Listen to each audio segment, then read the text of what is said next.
গুরুত্বপূর্ণ খবর নয়াদিল্লি থেকে। সুপ্রিম কোর্টে আরজি করের শুনানি পিছলো, অর্থাৎ এই শুক্রবার যে শুনানি ছিল তা পিছিয়ে গেল সোমবার।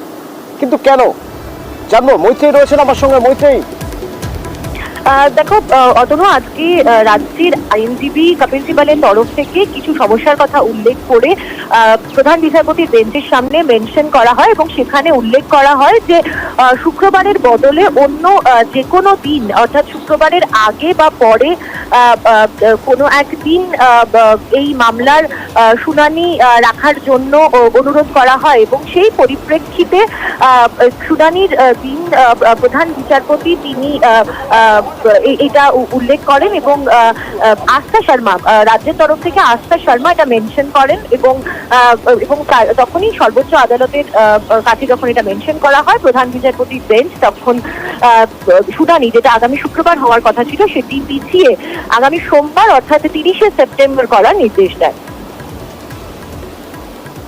ধন্যবাদ। আর এদিকে পানিহাটির বিধায়ক নির্মল ঘোষ, তাকে ডেকে পাঠানো হলো সিজিও কমপ্লেক্সে। আরজি কর ধর্ষণ খুনের তদন্ত করতে গিয়ে তাকে জিজ্ঞাসাবাদ করবেন তদন্তকারীরা। কেন, তার থেকে কি জানতে চান? আমার সঙ্গে রয়েছেন সান্নিক।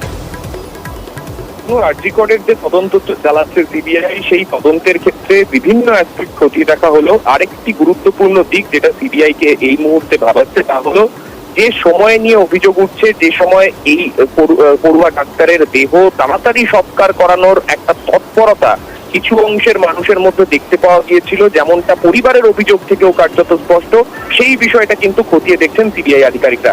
ইতিমধ্যেই আমরা দেখেছি পানিহাটির যে ঘোলা থানা, সেই ঘোলা থানার আইসিকেও সিবিআই এর তরফে ডাকা হয়েছিল এবং পানিহাটির যিনি বিধায়ক অর্থাৎ নির্মল ঘোষ, তাকেও আজকে সিজিও কমপ্লেক্সে ডেকে পাঠানো হলো।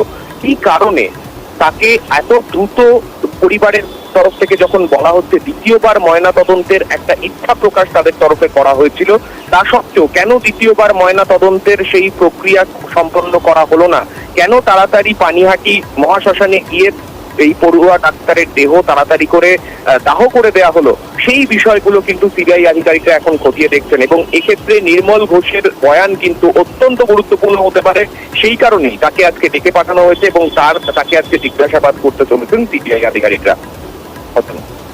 আর এদিকে ময়না তদন্তকারী চিকিৎসক, যিনি ময়না তদন্ত করেছিলেন, সেই চিকিৎসক অপূর্ব বিশ্বাস, তিনি বিস্ফোরক মন্তব্য করছেন। বলছেন দ্রুত ময়না তদন্ত করতে হবে, চাপ আসছিল, রীতিমতো চাপ দেওয়া হচ্ছিল যে দ্রুত ময়না তদন্ত করতে হবে, যদি না হয় তাহলে রক্তগঙ্গা বইয়ে দেওয়া হবে। হুমকি, প্রাক্তন কাউন্সিলর পরিচয়ে এই হুমকি দিয়ে কেউ হুমকি দিয়েছেন বলে অভিযোগ করছেন ময়না তদন্তকারী চিকিৎসক অপূর্ব বিশ্বাস।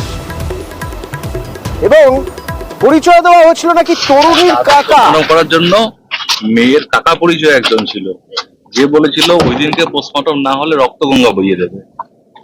বাড়ির লোককে বলেছিল তাড়াতাড়ি করতে, পেপার আসার জন্য দেরি হওয়ার জন্য পোস্টমর্টম একটু দেরি হয়েছিল। বাড়ির লোক থেকে প্রেসার করা হয়েছিল, ওই দিন পিএম না হলে রক্তগঙ্গা বয়ে যাবে।